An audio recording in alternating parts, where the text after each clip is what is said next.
원목사와 성경읽기 이사야 28장입니다. 오늘도 하나님의 귀한 말씀을 함께 읽으면서 주님의 귀한 은혜를 나누기를 원합니다.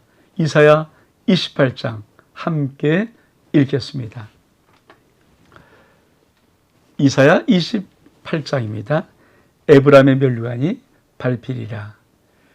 에브라임이 술 취한 자들의 교만한 면류관은 화 있을진저 술에 빠진 자의 성읍 영화로운 관같이 기름진 골짜기 꼭대기에 세운 성이요 쇠전에 가는 꽃 같으니 화 있을진저 보라 춥게 있는 강하고 힘 있는 자가 쏘아지는 우박같이 파견 광풍같이 큰 물이 넘친같이 손으로 그 면류관을 땅에 던지리니 에브라임의 술 취한 자의 교만한 면류관이 발에 밟힐 것이라.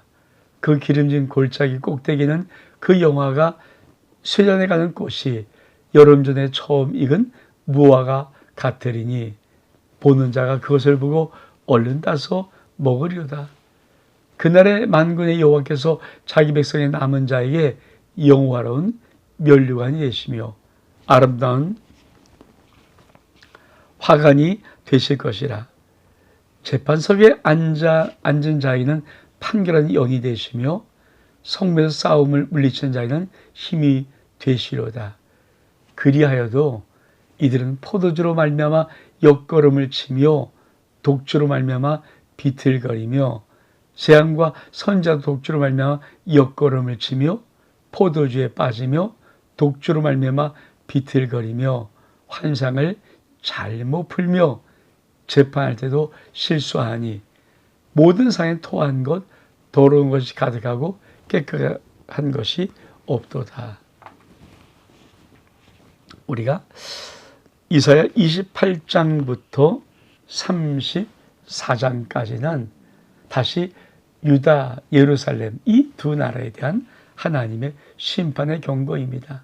이게 이 심판의 경고는 아주 명확합니다. 악에 대한 심판받고 의인은 구원을 얻는다는 소망의 메시지가 있습니다. 우리 같이 한번 28장을 전체 한번 보겠습니다. 자, 에브라임의 면류관이 밝히리라. 여러분, 에브라임은 그냥 이스라엘을 상징한다고 보면 됩니다. 에브라임은 이스라엘을 상징한다. 자, 에브라임의 면류관이 있는데 어떤 면류관입니까? 참, 여러분, 술 취한 자의 교만한 면류관, 화 있을진저. 여러분, 에브라임, 이스라엘이 어떤 하나님의 심판을 받을 수밖에 없는가? 술 취한 교만한 면류관 쓰고 있어요. 술이 취했습니다. 근데 면류관이 쓰였습니다. 가관이 아니지 않습니까? 얼만큼 소리 지르고 함부라고 자기가 세상에 제일 잘난 사람처럼 깎여서 그렇습니다. 여러분, 그런 에브라임은 화가 있을진저. 아마 24장부터 우리가 34장까지 보면서 여러 번 화 있을진저 이런 말을 들을 것입니다. 참 성경에서 화 있을진저가 나오는 많은 것 중에 이사야에 참 많은 장면이 이제 24장부터 나오는 이 장면입니다. 화 있죠. 그러면 여러분, 술에 빠진 자의 성, 곧 영화로운 강같이 기름진 골짜기에 세운 성이요 쇠전에 가는 꽃 같으니 화 있을진저. 하나님은 이스라엘을 어떻게 심판하시는가? 왜 심판하시는가? 술 빠진 성입니다. 술에 빠진 성. 사실 이 술은 정말 포도 독주지에서 나오는 것처럼 그런 술도 말하지만 세상의 향락, 세상의 정욕, 세상의 것에 취해버린 그런 나라, 그런 성. 참 소망이 있겠습니까? 그러니까 하나님이 다시 한번 하나님의 백성이었던 이스라엘을 바라보면서 너희는 술에 빠진 성이다. 그리고 술에 취한 교만한 면류관을 머리에 쓰고 있는 그런 자들이다. 얼마큼 힘듭니까? 그러면서 어떻게 심판하시는가? 보라, 주께 있는 강하고 힘 있는 자 쏟아지는 우박같이 파괴한 광풍같이 큰 물이 넘치는 같이 손으로 그 멸을 땅에 던져버릴 것입니다. 에브라임이 술 취한 자의 교만별관이 발에 밟힐 것입니다. 그렇습니다. 하나님이 그 술 취한 자의 교만한 멸관 땅에 던져버리고 발로 짓밟아 버리죠. 그러면서 그 골짜기에 기름진 골짜기의 꼭대기는 그 영화가 쇠장에 가는 꽃이 여름전이 처음 익은 무화과 같으리니 보냐서 얼른 따서 먹을 것이다. 근데 그날에 만군의 여호와께서 자기 백성의 남은 자에는 영화로운 면류관이 되시며 아름다운 화관이 되실 것이라. 여러분, 에브라임은 술 취한 교만한 멸관을 쓰고 있지만 하나님은 당시의 백성 남은 자에게 하나님은 영화로운 면류관, 아름다운 화관을 씌워줄 거라고 말씀합니다. 여러분, 우리의 머리에는 술 취한 교만 멸관이 쓰이면 안 되고 하나님이 남겨준 자에게 주시는 영화로운 면류관이 쓰여져 있어야 됩니다. 그날에는 어떤 일이 벌어질까요? 하나님이 재판석에 앉은 자는 판결하는 영, 성부에서 싸움 물리시는 힘이 되십니다. 그리하여도 이 이스라엘 백성들은 포도주로 옆걸음을 치며 독주로 비틀거리며 재앙과 선지자 지도급 아닙니까? 독주로 하며 옆걸음을 치고 포도주에 빠지며 독주로 비틀거리며 환상을 잘못 풀며 질판도 실수하니 모든 상에는 토한 것 더러운 것이 가득하고 기가 것이 없도다. 하나님이 이스라엘 심판할 때 이스라엘이 참 비참한 이런 상황 얼마큼 처참한가. 그래서 하나님이 어떻게 말씀하시는가? 여호와께 그들이 붙잡히게 하리라. 그렇습니다. 그들이 또 이르기를 그가 누구의 지식을 가르치며 누구의 도를 전하여 깨닫게 하려는가? 젖더러 품을 떠난 자들에게 하려는가? 대저 경계에 경계를 더하며 경계에 경계를 더하며 교훈에 교훈을 더하며 교훈에 교훈을 더하되 여기서 조금 저기서 조금 하는구나 하도다. 그러므로 덧없는 입술과 다른 방언으로 그가 이 백성에게 말씀하시리라. 저희들이 이르기를 이것이 너희 안식일이요 안식이요 이것이 너희 상쾌함이니 너는 곤비한 자에게 안식을 주라 하였으나 그리 듣지 아니하였으므로 여호와께서 그에게 말씀하시되 경계에 경계를 더하며 경계에 경계를 더하며 교훈에 교훈을 더하며 교훈에 교훈을 더하고 여기서 조금 저 조금 하사 그리 가다가도 뒤로 넘어져 부러지며 걸리며 붙잡히게 하시리라. 여러분, 왜 그들이 이렇게 술 취한 면류관을 쓰면서 교만 면류관을 쓰면서 그리 타락할 수밖에 없는가? 여러분, 하나님이 왜 그들을 붙잡히게 하실 수밖에 없는가? 여러분, 참 이 말은 굉장히 중요합니다. 그렇습니다. 대저 경계에 경계를 더하며 경계에 경계를 더하며 교훈에 교훈을 더하며 교훈에 교훈을 더하되 여기서 조금 저 조금 하는구나. 이걸 두 번 반복합니다. 여호와께 말씀 그들이 말씀에 경계 경계 경계에 더하며 교훈에 교훈을 더하고 교훈을 더하고 여기서 조금 저 조금 하사 그리 가다가 뒤로 넘어져 부러짐에 걸리게 잡히게 하시리라. 여러분, 참 이 말의 의미를 아십니까? 이게 쉽게 한마디로 말하면 여러분, 하나님 말씀을 백성들이 여기서 좀 저기서 조금 여기서 이렇게 먹는 거예요. 우리가 항상 그러잖아요. 너무 앞만 보지 말고 숲을 전체를 보고 그러나서 이제 나무를 볼 수 있는 이 힘이 있어야 되죠. 성경도 전체적인 하나님의 경륜, 하나님의 구원의 역사가 어떻게 흐르는가 이 흐름을 보고 그리고 이제 들어가서 뭐 장절에 있는 귀한 말씀들을 봐야 되는데 우리가 너무나도 구약 36권이 뭔지도 모르고 그냥 몇 말씀, 요거 여기저기 요거서 신약의 말씀. 여러분 그렇게 몇 말씀을 뽑아서 아는 그것이 신앙일까요? 그 말씀을 던진 겁니다. 그러니까 왜 이스라엘 백성들이 그렇게 술 취한 교만 면류관으로 술에 빠진 성혈이 되면서 그렇게 타락할 수밖에 없었는가? 그들이 하나님 말씀에 대한 깊은 은혜가 없어요. 여러분,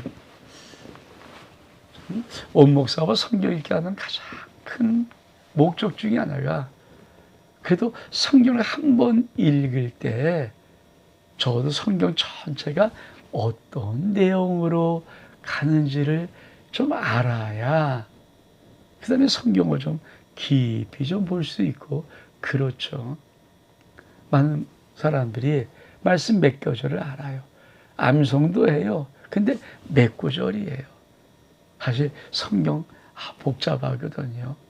창세기부터 여러 말라기까지 39권의 그 역사가 막 파도치고 흐르는데 정말 그냥 아무런 지식 없이 맹탕으로 읽는다고 읽혀지나요? 이 이스라엘 역사하고 이스라엘 문화인데 그리고 거기 하는 비밀한 말씀의 그 주 행간에 하나님의 놀라운 말씀들의 뜻이 담겨져 있는데 그래서 저는 온 목사 성경에서 한 번만이라도 우리가 좀 말씀을 전체를 이렇게 한번 보자. 그리고 여러분이 말씀을 깊이 들어갈 수 있는 그 어떤 통로를 만들고 싶은 것. 그게 온 목사와 성경 읽기입니다. 여러분 다시 한번 볼까요? 이스라엘이 이것 때문에 무너진 거죠. 여호와께 그렇게 말씀하실 때 경계에 경계를 더하며 경계에 경계를 더하여 교훈을 더합니다. 근데 여기서 조금 저기서 조금 하사 그리 가다가 뒤로 넘어져 부러짐에 걸리며 붙잡히게 하시리라. 말씀을 여기서 조금 저기서 찔끔 이렇게 먹다가는 하나님 말씀이 뭔지 모르고 그냥 덮봉대 가다가 그 말씀에 걸려서 넘어져서 붙잡힌다는 거예요. 그러면서 하면 뭐라고 말씀하십니까? 시온의 기초들 이러므로 예루살렘에서 이 백성을 다스린 너희 오만한 자요 여호와의 말씀을 들을지어다. 너희가 말하길 우리는 사망과 언약하였고 술과 맹하였은즉 넘친 재앙이 밀려서도 우리에게 미치지 못하리니 우리는 거짓을 우리 피난처로 삼았고 허위 아래에 우리를 숨겼음이라 한다. 그러므로 주 여호와께서 이같이 이르시되 보라 내가 한 돌을 시온에도 기초를 삼았노니 곧 시온한 돌이요 귀하고 건강한 기초돌이라 그것을 믿는 이는 다급하게 되지 아니하리로다. 난 정의로 측량지를 삼고 공의로 저울줄을 삼으니 우박이 거짓 피난처로 소탕하며 물이 그 숨은 곳을 넘칠 것인즉 너희가 사망과 더불어 세운 언약이 패하며 수가 더불어 맺은 맹약이 서지 못하며 넘친 재앙이 밀려올 때 너희 것을 밟힘 당할 것이라. 그것이 지나갈 때마다 너희를 잡을 것이니 아침만 지나가며 주야로 지나가리니 소식을 깨닫는 것이 오직 두려움이라. 심상이 짧아서 능히 몸을 펴지 못하며 이불이 좁아서 능히 몸을 감싸지 못한 같으리 하셨느니라. 대제 여호와께서 불의하에서 와 같이 일어나시며 기본 골짜기에서 같이 진노하사 자기를 행하시리니 그의 일이 비장할 것이며 자기 사역을 이루시리니 그 사역이 기이할 것임이라. 그러므로 너희는 오만한 자가 되지 말라. 너희 결박이 단단해질까노라. 대저 온 땅을 멸망시키려 작정하신 것을 내가 만군의 주 여호와께로부터 들었느니라. 참 우리가 이 하나님의 말씀을 볼 때마다 우린 참 하나님의 깊은 은혜를 깨달아야 합니다. 여러분 하나님이 시온의 기초돌을 세우는데 그 전에 하나님이 이렇게 말씀하십니다. 내가 예루살렘 백성 다스린 너희 오만 자에게 말한다. 그들이 얼마큼 원하면 우리가 사망과 언약했다. 지옥과 우리가 맹약해서 그래서 넘진 지형이 오다 아이 우리 다 피난처가 있어. 여러분, 아이 사망과 약속했어요. 너나 죽이지 마라. 지옥과 맹약을 메었대요. 우리 지옥 빠뜨리지 마라. 그래서 아무리 재앙이 오는데 그것 때문에 우리가 뭐 사망에 들어가서 뭐 죽거나 뭐 지옥 갈 것 같으니 안 가. 이런 오만함. 우리는 숨겼어. 이렇게 말하는 거. 정말 엄청난 오만이잖아요. 그래서 하나님이 뭐라고 말씀하십니까? 그래, 내가 한 돌을 시온에도 기초를 삼았고 그들은 시험한 돌이요 귀하고 경한 기초돌이라.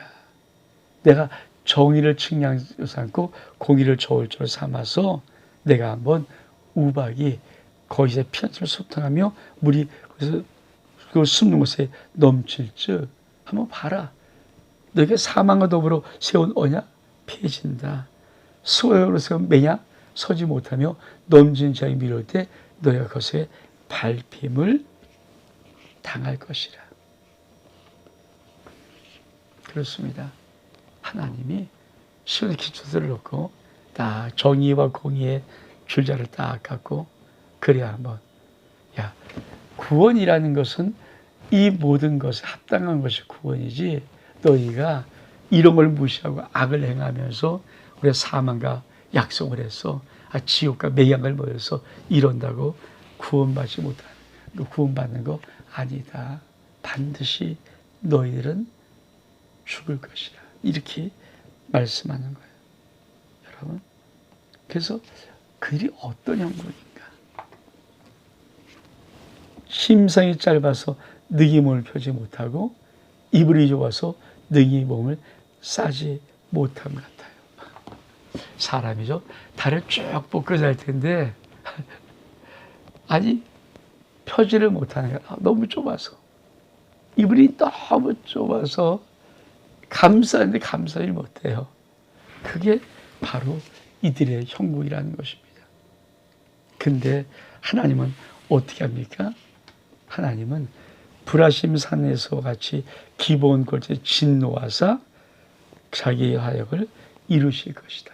하나님이 심판을 벌이겠다는 거죠. 그래서 뭐라고 말합니까? 너희는 오만한 자가 되지 마라. 너희 결박이 단대질 가노라. 대저 온 땅을 멸망시키는 것을 내가 망대 주 여호와께부터 들었느니라. 하나님이 이미 모든 심판을 하신다고 말씀하였어. 그래서 우리가 오만한 자가 되지 마라. 저도 목회를 하면서 성도 속에 제 마음속에 이렇게 두려워 떨리면서 불안한 건 뭐냐면 성들이 교만하기 시작할 때, 그 느낌이 올 때, 교만한 느낌이 올 때 불안하기 시작해요. 왜? 교만하면 하나님이 혼내시거든. 용서하지 않거든요.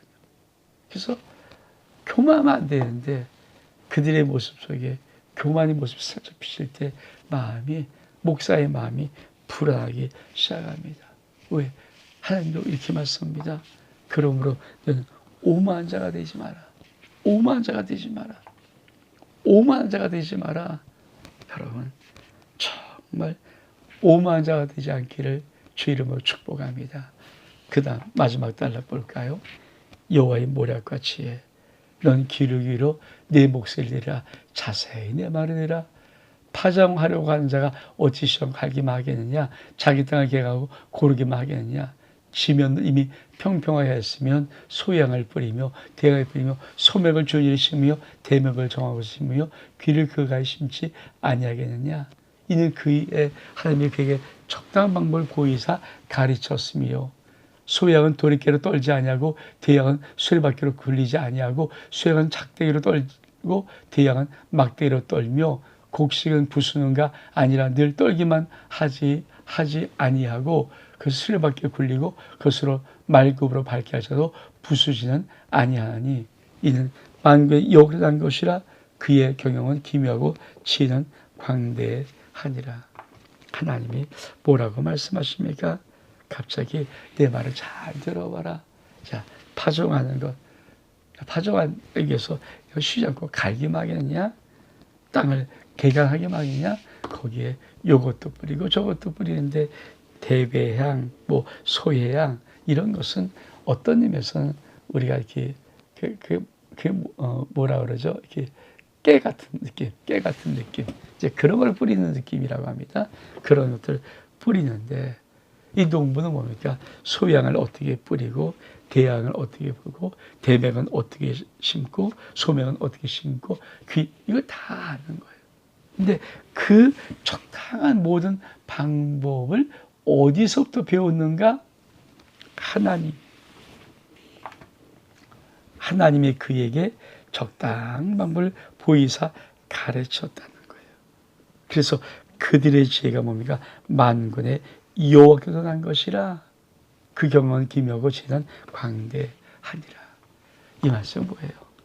우리가 정말 인생을 살아가는 한 속에서 정말 그 교마 심판받지 아니하고 구원과 은혜와 축복을 걸어가는 그 모든 것은 하나님으로부터 배워야 하는 것입니다. 그렇죠. 여러분, 우리가 신앙생활하는 가장 중요한 놀라운 축복이 뭘까요? 내가 신앙생활을 할수록 잘하면 잘할수록 이 삶을 살아가는 놀라운 지혜와 이 삶을 살아가면서 받는 놀라운 축복을 받는 지혜가 나의 삶 속에 열리는 거예요. 열리는 거예요. 그것이 얼만큼 지혜로운지. 제가 늘 우리 성경에 말씀하기를 줌이란 마음.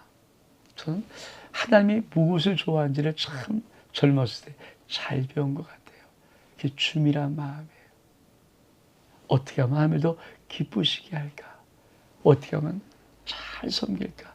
어떻게 하면 아버지 마음을 시원케 할까? 이 줌이란 마음을 하나님으로부터 배워서 신앙생활에 줌이람이 있어서 하나님이 나의 삶에 하늘의 복을 누릴 수 있도록 축복하는 것, 그거 굉장히 멋진 인생입니다. 여러분, 술 취해서 교만 멸류관 쓰면서 꽉 소리 지르고 그냥 막 아나부인으로 살아가는 그런 인생을 살겠습니까?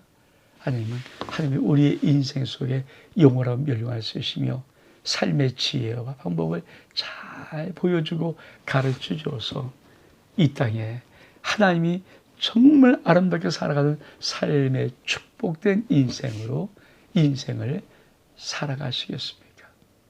저는 저와 여러분의 삶 속에 하나님의 아름다운 삶의 지혜가 넘치는 이 은혜와 축복이 가득하기를 주의 이름으로 축복합니다. 온 목사와 성경 읽기 이사야 28장 여기서 마칩니다. 샬롬.